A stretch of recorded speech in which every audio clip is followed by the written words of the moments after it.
Welcome to white board. White বোর্ডে আজকে আমরা জানবো ক্লাস 10 বেঙ্গল বোর্ডের জিওগ্রাফির চ্যাপ্টার বায়ুমণ্ডলের একটা টপিক, সেটা হচ্ছে বৈপরীত্য উত্তাপ। দেখো, বাচ্চাদের মধ্যে অনেক কনফিউশন থাকে এটা নিয়ে, কি বৈপরীত্য উত্তাপটা কি।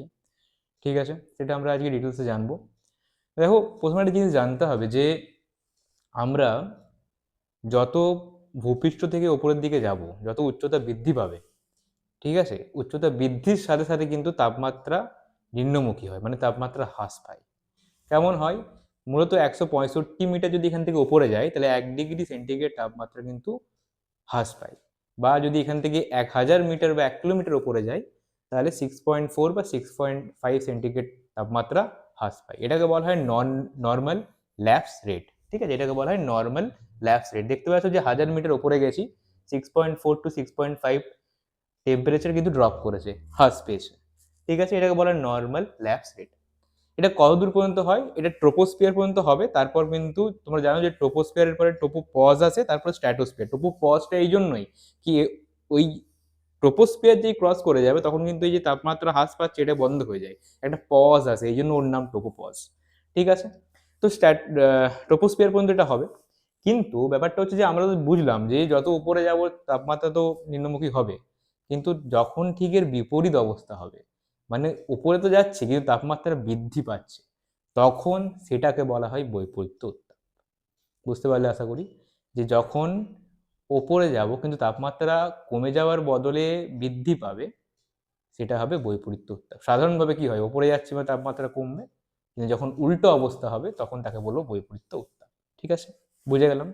এবার দেখো, এটা মূলত না পার্বত্য অঞ্চলে বেশি দেখা যাবে, পাহাড়ি অঞ্চলে যেখানে ঠান্ডা বেশি সেখানে বেশি দেখা যাবে, শীতকালে বেশি দেখা যায়। এর কারণ কি সেগুলো আবার জানি।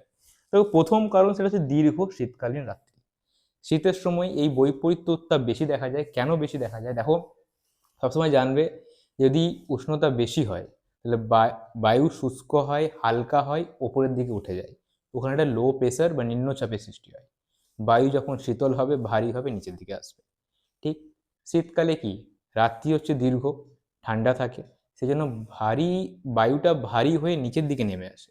তাই নিচের দিকে ঠান্ডা বায়ু, ওপরের দিকে গরম বায়ু। তাহলে আমরা কি হচ্ছে, ওপরে যখন উঠবো তখন গরম বায়ু পাবো, মানে উষ্ণতা বৃদ্ধি পাবে, তাই না? আর তাতে কি হবে, তাতে বৈপরীত্য উত্তাপের সৃষ্টি হবে। তাই প্রথম কারণ হচ্ছে দীর্ঘ শীতকালীন রাত্রি।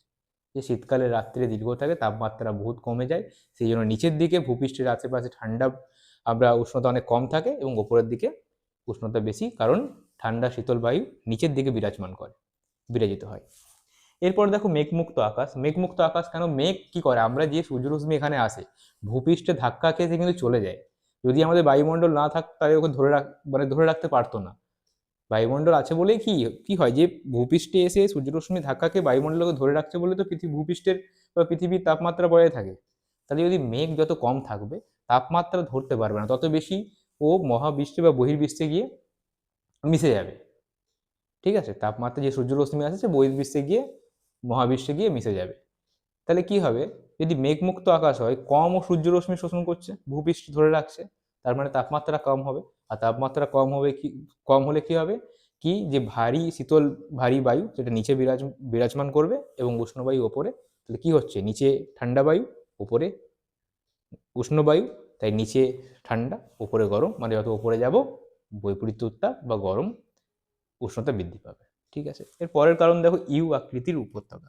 এটা একটু বুঝতে হবে। পার্বত্য অঞ্চলে দেখো, এটা ধরে নিচ্ছি এটা পার্বত্য অঞ্চল, এটা উপত্যকা। দেখো, যখন একই ব্যাপার যে শীতকালীন রাত্রি বা ঠান্ডার সময় টেম্পারেচার অনেক ঠান্ডা, তো ওপরকার যে শীতল বায়ু ও তো ঠান্ডা হয়ে গেছে, ভারী হয়ে দেখো নিচের দিকে নেমে আসছে। আর এখানকার যে উষ্ণ বায়ু সে হালকা হয়ে ওপরের দিকে উঠে যাচ্ছে। তাহলে নিচে এই জায়গাটাতে শীতল বায়ু বিরাজ করছে, মানে এখানটাতে কি আছে, এখানটাতে ঠান্ডা, ওপরটাতে গরম। মানে যত আমরা উপরের দিকে যাব তত উষ্ণতা বৃদ্ধি পাবে। ঠিক আছে, এই যে নিচের দিকে ঠান্ডা বায়ুটা নামছে এটাকে বলবো ক্যাটাবেটিক বায়ু, ওপর দিকে যে উষ্ণ বায়ুটা উঠে যাচ্ছে এটাকে বলবো অ্যানাবেটিক বায়ু। ঠিক আছে, তো এটা হলো আরেকটা ইউ আকৃতির উপত্যকাতে এটা বেশি দেখা যায়, যে শীতল বায়ু নিচের দিকে উপত্যকা বরাবর নিচের দিকে নেমে আসে, এবং উষ্ণ বায়ু উপরের দিকে উঠে যায়। যেটা উপরের দিকে উঠে যাচ্ছে সেটা হচ্ছে অ্যানাবেটিক, যে বায়ু নিচের দিকে নেমে আসছে ঠান্ডা বায়ু সেটা হচ্ছে ক্যাটাবেটিক, নিচের দিকে ঠান্ডা, উপর দিকে গরম, বৈপরীত্য উত্তাপের সৃষ্টি।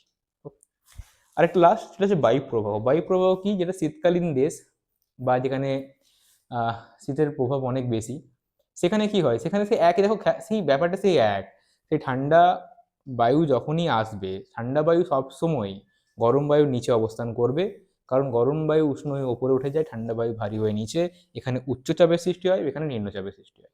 তো বায়ু প্রবাহ তাই, শীতকাল ঠান্ডার জায়গা, ঠান্ডা বায়ু আসছে ভারী হয়ে নিচের দিকে, গরম বায়ু আস্তে আস্তে ওপর দিকে উঠে যাবে এবং নিচে ঠান্ডা উপরে গরম, বৈপরীত্য উত্তাপের সৃষ্টি। আশা করি বুঝতে পেরেছো। না বুঝতে পারি এটা ভালো করে দেখে নাও। ঠিক, আশা করছি আর কোনো ডাউট নেই। চলো দেখা হচ্ছে পরের ভিডিওতে।